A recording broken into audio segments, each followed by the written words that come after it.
ये 30 दिन उनके कहीं किताबों के पन्ने उलटने में ना चले जाएं, इसलिए मैंने ये वीडियो फिर से आपके लिए तैयार किया है। और एग्जाम डेट के साथ साथ हमें अपनी प्लानिंग भी तो बनानी है। मॉक के अंदर जीके के क्वेश्चन आप देखोगे तो आप बोलोगे सर मैं ये चीजें रटूं कैसे, और ऐसे करके 30 दिन की डेट्स डाल लो। पहले दिन 15 को आप क्या कर रहे हो।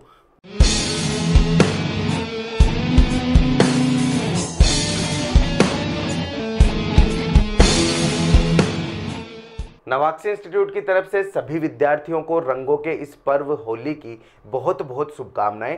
उम्मीद करता हूं कि ये त्योहार आपके जीवन में नई ऊर्जा, खुशियां और सफलता लेकर आए। इसी बात के साथ आज के वीडियो पे हम चलते हैं, लेकिन सबसे पहले शांति से आपको बोल दूं कि खुशी के साथ आप मनाओ ये त्योहार, क्योंकि हिंदुओं के सबसे बड़े त्योहारों में से एक त्योहार आता है। और इसी बात के साथ हम अपने पहले काम की बात पे चलते हैं, वीडियो की बात पे चलते हैं, बाकी हमारा डिस्कशन चलता ही रहेगा। पीछे आपको दिख गया होगा कि रेलवे एनटीपीसी, हाँ मुझे आज फिर से रेलवे एनटीपीसी के बारे में बात करने की जरूरत पड़ रही है, क्योंकि इस पर हमने पूरा फोकस कर रखा है। एनटीपीसी पर हमने पूरा फोकस कर रखा है और हम एक एक चीज को डिस्कस करते हैं। तो आज के हिसाब से कितना वक्त बचा है एग्जाम का और क्या क्या हो सकता है एग्जाम तक, वो सारी बातें फिर से डिस्कस करेंगे।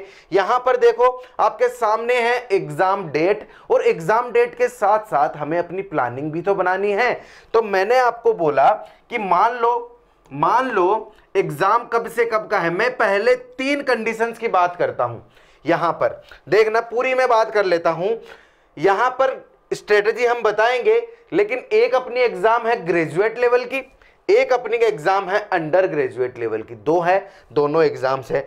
अब मैं अगर आपको बोलूं कि मैं सबसे पहले बात करूंगा ग्रेजुएट लेवल की, सबसे पहले बात करूंगा ग्रेजुएट लेवल की, तो मैं आपको बता दूं आज अगर हम मान के चलते हैं 13 मार्च, 14 मार्च या 15 मार्च, जिस तरीके से जिस भी वक्त पर आप वीडियो देख रहे हो, मान लो आज वीडियो अपलोड होते ही आप देख रहे हो तो आज 13 मार्च, या फिर अगर आप एक दिन लेट देख रहे हो 14 मार्च, 15 मार्च, ये 3 दिन का होली के टाइम का ये 3 दिन है। इनके हिसाब से मैं अगर देखूं तो हो सकता है आज के हिसाब से फिक्स अगर मैं 1 महीना मान के चलूं तो हो सकता है 13 अप्रैल को एग्जाम हो, या आप 14 अप्रैल को हो, या फिर 15 अप्रैल को हो।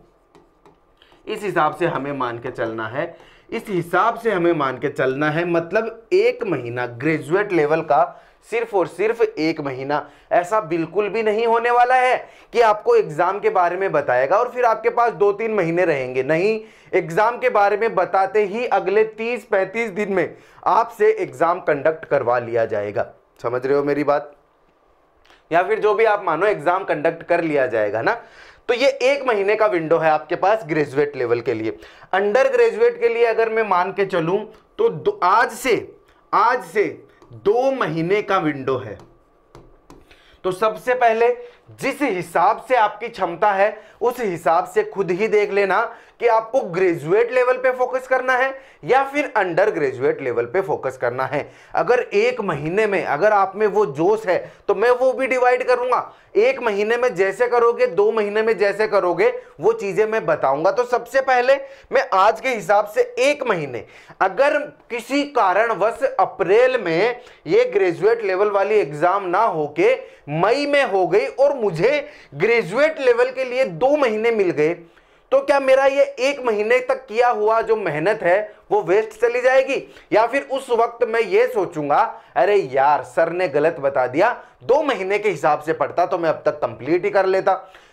ऐसी भी गड़बड़ नहीं होने वाली है, क्योंकि मैं जो 1 महीने का प्लान बताऊंगा आपको, उस हिसाब से अगर आपको एक्स्ट्रा भी वक्त मिलता है तब भी आप उस चीज को वहां पर एडजस्ट करवा सकते हो और 1 महीने का बहुत अच्छा प्लान आपको मिलेगा। लेकिन 2 महीने मिलेंगे तो और भी अच्छी चीज हो जाएगी। तो अभी बात करेंगे सिर्फ और सिर्फ 1 महीने की, क्योंकि 90% जो चांस है वो है 15 अप्रैल के बाद एग्जाम होने की। तो आज से पूरा का पूरा 1 महीना मेरे पास बचता है और मैं पूरी की पूरी प्रिपरेशन करने के लिए अभी सक्षम हूं। तो सबसे पहले बात करेंगे ग्रेजुएट लेवल की। ग्रेजुएट लेवल की बात करेंगे, ध्यान से सुनिएगा, मैं जो बोलता हूं उसको ध्यान से सुनिएगा। मैंने अगर देखो वो चीज पे तो डिस्कस करने का कोई फायदा ही नहीं है कि आप पहले पूरे सिलेबस को देखोगे। अगर आप बहुत पहले से नवाक्सी इंस्टीट्यूट को फॉलो कर रहे हो, सब्सक्राइब कर रखा है, रेगुलर वीडियोस देखते हो, तो आप ये चीज अच्छे से जानते हो कि अब सिलेबस कवर करने का तो वक्त बिल्कुल नहीं बचा है, टॉपिक्स को पढ़ने का भी वक्त बिल्कुल नहीं बचा है। तो करना क्या है फिर, इस एक महीने में क्या करूं मैं, क्या करूं, तो मैं वो आपको बता देता हूं। देखना, बिल्कुल सिंपल सी स्ट्रेटजी है, वीडियो बहुत लंबा नहीं जाएगा, बिल्कुल सिंपल सी बात आपको बोलूंगा। जैसे आज मैं मान के चलता हूं 15 मार्च, आप 14-13 मार्च को वीडियो देख रहे हो, बहुत अच्छी बात है। मैं मान के चल रहा हूं 15 मार्च, और एग्जाम को भी मैं मान के चलता हूं 15 अप्रैल को। उस हिसाब से मुझे एक स्ट्रेटजी दे दो सर, इस एक महीने में मुझे और कुछ नहीं करना, मुझे इस एग्जाम को डेडिकेट करना है, ये पूरा का पूरा एक महीना, बस ये वाली स्ट्रेटजी। एग्जाम डेट मैंने आपको बता दी 15 अप्रैल, अभी ये मान के चलो मैंने आपको बता दिया 15 अप्रैल। अब मुझे एक सिंपल सा काम बता दो, मुझे ऐसे इधर उधर पूरी किताबों में भटकना नहीं है, बिल्कुल सिंपल सा काम बता दो, बस वही तो बता रहा हूं। चलते हैं अपनी स्ट्रेटजी पर, देखो ध्यान से, मैं डिवाइड करूंगा आज से ही, आप अपनी डेट्स डालना शुरू कर दो, 15, 16, 17, 18 और ऐसे करके 30 दिन की डेट्स डाल लो। पहले दिन 15 को आप क्या कर रहे हो, 4 कॉलम बना लो, 1, 2, 3 और 4। बहुत सिंपल सी चीज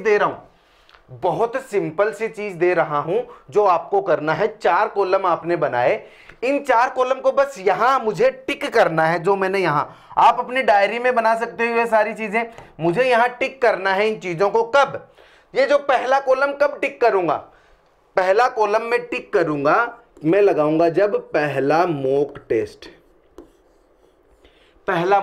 यानी मोटा माटी बात इतनी है कि मुझे हर दिन 4 से 5 मॉक लगाने हैं, जो मेरी स्ट्रेटजी हमेशा रही है। मैंने पीछे भी बार बार बोला है कि अगर वक्त बिल्कुल नहीं बचा है तो मुझे मॉक टेस्ट स्ट्रेटजी पे जाना होता है, जिससे मैं हर एक चीज को कवर करते चले आता हूं। तो जब आपने पहला मॉक लगा दिया, उसका आपने सॉल्यूशन कर लिया, इस पे टिक कर दो, टिक कर दो, टिक कर दो, टिक कर दो। 4 मॉक लगा दिए, फुल लेंथ मॉक अगर आप एक दिन के लगा रहे हो 4, उसका सॉल्यूशन देख रहे हो। अब यहां पर एक बात आ जाती है कि सर मैं सॉल्यूशन देखूंगा, मुझे तो कुछ आ ही नहीं रहा है। तो पहली बात तो ये कि अगर एक ही महीना बचा है, आप सिलेक्शन चाहते हो, तो आपने कुछ ना कुछ तो पढ़ा होगा इतने दिन। मैं ये नहीं बोल रहा कि आप बिल्कुल नए बच्चे हो, पहली बार किताबें उठा रहे हो, 1 महीने पढ़ो और सिलेक्शन ले लो, ये तो मैं नहीं बोल रहा। मतलब आपने पहले से कोर्स भी पढ़ा होगा, चाहे आपने 50, 60%, 40%, 70% जितना भी पढ़ा होगा, पढ़ा तो होगा। तो उस हिसाब से आपको, अगर आप सारे क्वेश्चन 100% क्वेश्चन आप सोल्व कर रहे हो, उनमें से अगर आपको 50% भी आ रहे हैं, तो 50% को सॉल्यूशन के थ्रू आप पढ़ सकते हो। तो ये चीज मेरी बात समझे। आपने 4 मॉक लगाए, 4 मॉक के अंदर आपने कितने क्वेश्चंस कवर कर लिए आप खुद जानते हो। सारे के सारे मॉक्स को, अगर आपको यहां से कुछ क्वेश्चन इंपॉर्टेंट लग रहे हैं जो आपने गलत किए थे लेकिन अभी आप उनको याद कर रहे हो, तो उनके लिए एक नोटबुक बनाओ, उस नोटबुक में ये सारी चीजें आप नोट डाउन करते जाओ। मैं ये बात पहले भी अपने एक वीडियो में बोल चुका हूं, पहले भी समझा चुका हूं, लेकिन क्योंकि अब एग्जाम के मात्र 30 दिन बचे हैं, इसलिए मुझे ये वीडियो वापस से लेकर आना जरूरत पड़ी, इस चीज की वापस से लेकर आना पड़ा। इसलिए मैं ये चीज वापस से आपको समझा रहा हूं। जो पहले से हमसे जुड़े हुए हैं वो तो इस चीज को भली भांति जानते हैं, लेकिन नए स्टूडेंट्स जो अभी पहली बार नवाक्सी इंस्टीट्यूट को देख रहे हैं, उनको ये स्ट्रेटजी पता होनी चाहिए। ये 30 दिन उनके कहीं किताबों के पन्ने उलटने में ना चले जाएं, इसलिए मैंने ये वीडियो फिर से आपके लिए तैयार किया है। तो 30 दिन, एक दिन के 4, तो 30 दिन के कितने हो गए सर जी? 30 दिन के हो गए 120 मॉक। मतलब मुझे इन 30 दिन में 120 मॉक भी लगा देने हैं, उसके साथ साथ उसके साथ साथ मुझे उनके सॉल्यूशन भी करने हैं। सॉल्यूशन में अगर मुझे कुछ आ नहीं रहा है तो उनकी नोटबुक भी तैयार कर लेनी है। और एक नोटबुक में ऐसा नहीं है कि सब कुछ ही लिख लिया, बहुत ही कम चीजें लिखनी है उसमें। 120 मॉक है तो मैं मान के चलूं एक मॉक के 5 क्वेश्चन में लिख रहा हूं, क्योंकि लास्ट के 30 दिन बचे हैं ना, तो एक मॉक के मात्र 5 क्वेश्चन में लिख रहा हूं। तो 120 मॉक के कितने क्वेश्चन आपने उस नोटबुक में लिख लिए? 600 क्वेश्चन और उनके सॉल्यूशन। क्वेश्चन और उनके सॉल्यूशन आप लिख रहे हो? ठीक है जी सर, ठीक है सर। 600 क्वेश्चन, यानी कि नोटबुक में तो 600 क्वेश्चन लिखे हैं। जो एग्जाम देने जाओगे उससे 1-2 दिन पहले उनको एक बार फिर से पढ़ लेना। बस इतना ही करना है, इतना ही करना है, क्योंकि 1 महीना बचा है ना। तो जो CBT 1 होता है क्वालिफाइंग नेचर का होता है, आपको भी पता है। तो वो क्वालिफाई कर लोगे, उसके बाद 2 महीने 3 महीने आपको और मिल जाएंगे। CBT 2 की ये जो तैयारी है ये भी आपके काम आएगी। और दूसरी बात ये कि जिसने भी ग्रेजुएट लेवल का फॉर्म भरा है उसने अंडर ग्रेजुएट का भी भरा है। तो ये जो 1 महीने आप प्रैक्टिस कर रहे हो, ये प्रैक्टिस आपके अंडर ग्रेजुएट वाले में भी काम आनी है, वहां पर भी। अब सर आपने बोल तो दिया कि मुझे मॉक लगाने हैं दिन के 4, जो हमेशा मैं मिटा दूं, ये तो आप समझ गए होंगे, ये चीज आप समझ गए होंगे। मैं इतना मिटा दूं, इतना आप समझ गए होंगे। तो मैं अब इतना बता दूं आपको कि मॉक कैसे लगाने हैं। मैंने आपको बस इतना बता दिया कि आपको लगभग भी ये जो 120 मॉक मिल रहे हैं, 70-80 के लगभग मॉक आपको मिल जाएंगे टेक्स्ट बुक पे। सबको जो भी मेरा वीडियो देख रहा है वो ये चीज का ध्यान रखे, अभी से टेक्स्ट बुक परचेज करना। 1 महीना बचा है लेकिन अंडर ग्रेजुएट में भी काम आएगा, और 1 साल में आप जितनी भी एग्जाम्स देते हो उनमें सब में काम आना है। तो ये जितने का भी आता होगा, मुझे एग्जैक्ट रुपए पता नहीं है, ये टेक्स्ट बुक का पास प्रो आप परचेज कर लो, और उसके अंदर जो भी ये 70-80 मॉक है उनको सबको लगा लो, उनको सबको लगा लो। उसके अलावा एक मैं प्लेटफॉर्म आपको एक आधा और सजेस्ट कर दूंगा। जब आप ये 70 से 80 मॉक लगा दोगे तो पहले इसकी लिंक मैं कमेंट में पिन कर दूंगा, वहां से आप ये सारे के सारे मॉक लगा लो। कॉन्फिडेंस आए तो मुझसे और सारी चीजें पूछ लेना। मैं यहां वीडियो में बाकी सारी चीजें और इसलिए नहीं बता रहा क्योंकि जो प्लेटफॉर्म्स होते हैं अलग अलग, तो बच्चों को ऐसा लगता है कि यहां पे किसी चीज का प्रचार चल रहा है। तो मेरे पास खुद का तो कोई प्लेटफॉर्म है नहीं जिसमें मैं आपको सारे के सारे मॉक बता सकूं कि बस ये वाले मॉक लगा लो, आपका सारे रामबाण इलाज हो जाएंगे। मैं आपको वो बताऊंगा जो बच्चे यूज कर रहे हैं, जहां पर अच्छी सुविधाएं हैं। तो आप नीचे कमेंट में मुझसे पूछ सकते हो, मैं वहां, क्योंकि मैं कोई पेड प्रमोशन नहीं कर रहा किसी भी चीज का, इसलिए मैं यहां पर बहुत सारी चीजें बता के आपको कंफ्यूज भी नहीं करना चाहूंगा। आपकी सिचुएशन के हिसाब से मैं आपको ये सारी चीजें बता दूंगा। तो 30 दिन बचे हैं, ये आपको कुछ समझ आया या नहीं आया? डिटेल में समझा दूं एक बार तो समझना मेरी बात। मैं डिटेल में थोड़ा सा और डिटेल में आपको समझा देता हूं, थोड़ा सा और डिटेल में आपको समझा देता हूं। अगर आपके अंदर पेशेंस है तो समझना। मान लो आप पहला मॉक, सबसे पहला काम आपने क्या किया, टेक्स्ट बुक से मॉक परचेज किए, ठीक है। उसमें जितने भी मॉक मिल रहे हैं रेलवे एनटीपीसी के, उनमें से पहला मॉक आपने चूज किया, उस मॉक को पूरे को लगाया। 90 मिनट में आपको मिलते हैं, 90 मिनट आपने दिए पहले मॉक को, ठीक है। इसमें से आपके मान लो 20 क्वेश्चन आपको नहीं आए, तो अब आप सॉल्यूशन तो करोगे, तो वहां पे टेस्ट जब दोगे उसके बाद सॉल्यूशन करने का आपके पास मौका आएगा। उसके अंदर हर एक क्वेश्चन का आप आंसर देखोगे, हर एक क्वेश्चन का आंसर देखोगे। इस क्वेश्चन में मान लो आपको कुछ नहीं आया तो उसको आप नोटबुक में लिख लोगे, ठीक है। मैथ, रीजनिंग और जीके तीनों की बात कर रहा हूं। अगर कुछ भी ना आए उसको नोटबुक में लिखते जाओ। ऐसे हर एक मॉक में आपको इस तरीके से 5-10 क्वेश्चंस तो लिखने हैं, 5-7 क्वेश्चन मान लो वो आपको लिखने हैं। उसके अलावा अगर आपको कुछ नहीं आया है तो आप यहीं पर मॉक में ही उन चीजों को याद कर लोगे सॉल्यूशन के टाइम पे ही। अगर 90 मिनट आप दे रहे हो मॉक के, उसके अलावा आप 1 घंटा 1.5 घंटा सॉल्यूशन का भी दोगे, तो इस तरीके से 4 मॉक अगर आप कवर करते हो तो पूरा दिन आपका ब्लॉक हो जाना है। क्योंकि एक मॉक को मान लो मैं 1.5 घंटा, तो ये हो गया 1.5 घंटे, तो एक मॉक में मैं अगर 3 घंटे भी मानता हूं तो दिन के 4 मॉक लगा रहे हो तो 12 घंटे आपको आराम से देने पड़ जाएंगे 4 मॉक में, क्योंकि मुझे सिर्फ और सिर्फ मॉक लगाने ही नहीं है, उनके सॉल्यूशन भी करने हैं, सॉल्यूशन से चीजें याद भी करनी है और उसके अंदर जो एक्स्ट्रा चीजें दी हुई हैं उनको भी याद करना है। तो बस मैं यहां पर कुछ भी नहीं बेच रहा हूं, मैं यहां पर कुछ भी नहीं बेच रहा हूं, मैं यहां पर एक स्ट्रेटजी है जो आपको देना चाहता हूं। 30 दिन के अंदर आप ये सारी चीजें कवर कर सकते हो। दोस्तों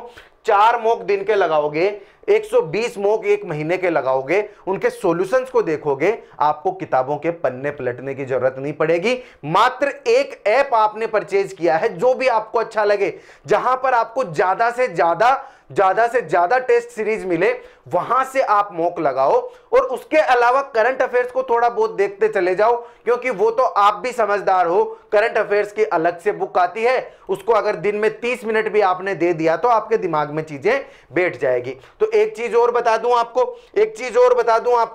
क्या, कि अगर आप करंट अफेयर तो पढ़ ही रहे हो, उसके अलावा जीके के जो क्वेश्चंस आप यहां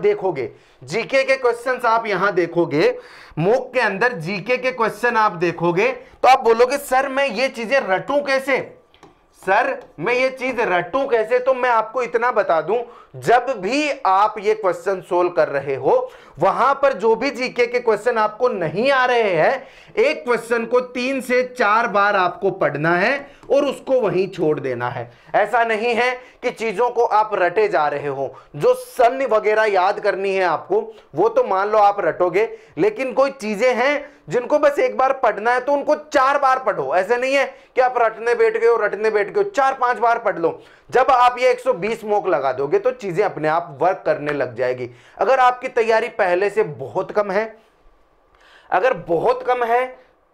तो बात अलग है। अगर पहले आपने थोड़ा बहुत भी पढ़ा हुआ है तो ये चीज आपके लिए वर्क करेगी।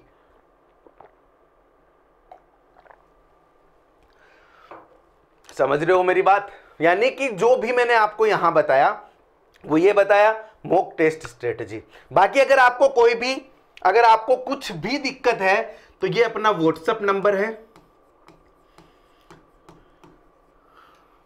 इस पे आप मैसेज कर देना, अगर जरूरत पड़ी तो आपसे बात की जाएगी, ठीक है। बाकी और डिटेल्स अपने इंस्टाग्राम की या फिर टेलीग्राम की सारी डिटेल्स आपको नीचे डिस्क्रिप्शन में मिल जाएगी। तो ये चीज मैंने आपको बता दी। अब बची बात क्या सर, ये तो ग्रेजुएट लेवल की हो गई। 1 महीने का एग्जाम हो गया, मान लो 1 महीने बाद एग्जाम है, कुछ फिक्स तो है नहीं, 1 महीना ये अनुमान ही है। क्या पता ऐसा हो जाए मुझे 2 महीने मिल गए एग्जाम के, 1 महीने में तो मैंने कर लिया, लेकिन क्या पता नहीं हुई 15 अप्रैल को एग्जाम और 15 मई को हो गई, तब क्या सर? अरे तो तब आपका क्या लॉस हुआ? कुछ भी तो लॉस नहीं हुआ। आपने 120 मॉक लगा दिए, वो आपके खत्म कर दिए आपने टेक्स्ट बुक से। उसके अलावा अगला जो 1 महीना और आपको मिल रहा है उसमें आप और 120 मॉक लगा लो। मतलब मेरा कहने का यही है कि जितनी प्रैक्टिस उतना ही मजा।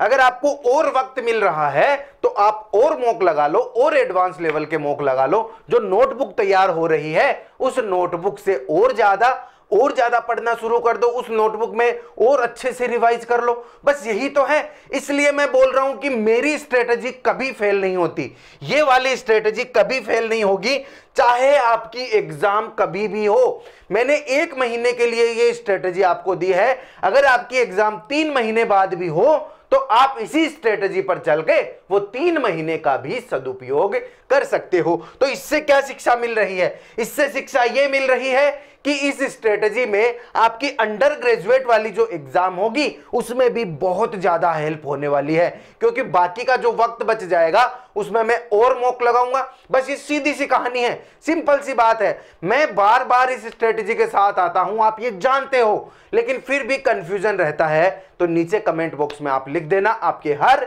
एक कंफ्यूजन का जवाब मिलेगा। बस अंडर ग्रेजुएट के लिए बहुत ज्यादा बताने की जरूरत नहीं है, सेम स्ट्रेटजी रहेगी लेकिन ज्यादा वक्त के लिए, क्योंकि 1 महीना है। अभी अंडर ग्रेजुएट के लिए मैं 2 महीने मान के चलता हूं, 2 महीने मान के चलता हूं तो मैं 2 महीने, 1 महीना तो मैं ग्रेजुएट वाला भी इसी में काउंट कर लूंगा और जो 1 महीना बच जाएगा उसमें मैं फिर से वही उसी तरीके से तैयारी करूंगा, तो सेम स्ट्रेटेजी अंडर ग्रेजुएट के लिए हो जाएगी। बस आज के वीडियो में मैं इतना ही बोलना चाहूंगा। फिर भी अगर आप ग्रुप डी की तैयारी और कर रहे हो, जैसे एनटीपीसी की तो आप कर रहे हो, उसके अलावा ग्रुप डी की तैयारी करना चाहते हो तो नीचे बैच की लिंक डिस्क्रिप्शन में आपको मिल जाएगी, वहां से आप बैच ले सकते हो। और बाकी अगर कुछ भी एनटीपीसी से रिलेटेड आपको कोई भी दिक्कत हो, अगर आपको कुछ भी प्रॉब्लम्स हो तो नीचे आप कमेंट कर देना। मैंने नंबर मैं बार बार लिख देता हूं नंबर। आपको ऐसे लगता है कि सर अटेंड नहीं करते, सर अटेंड करेंगे लेकिन पहले मैसेज छोड़ना व्हाट्सएप पे, क्योंकि हम भी आपको पता है बिजी। और बाकी आज और कल होली है, तो होली के लिए आपको बहुत बहुत एक बार फिर से शुभकामनाएं। आप इस त्योहार को अच्छे से मनाओ, लेकिन जितना वक्त बचता है ये 2 दिन उनको खराब मत करना, क्योंकि सिलेक्ट होने के बाद हम अच्छे से धूमधाम से होली मनाएंगे। इसी बात के साथ आज के वीडियो को यहीं खत्म करते हैं, मिलेंगे अगले वीडियो में। तब तक के लिए जय हिंद, जय भारत। चैनल को सब्सक्राइब करना मत भूलना, वीडियो को लाइक करना मत भूलना। अगर आपको कोई भी प्रॉब्लम हो तो नीचे कमेंट करना मत भूलना।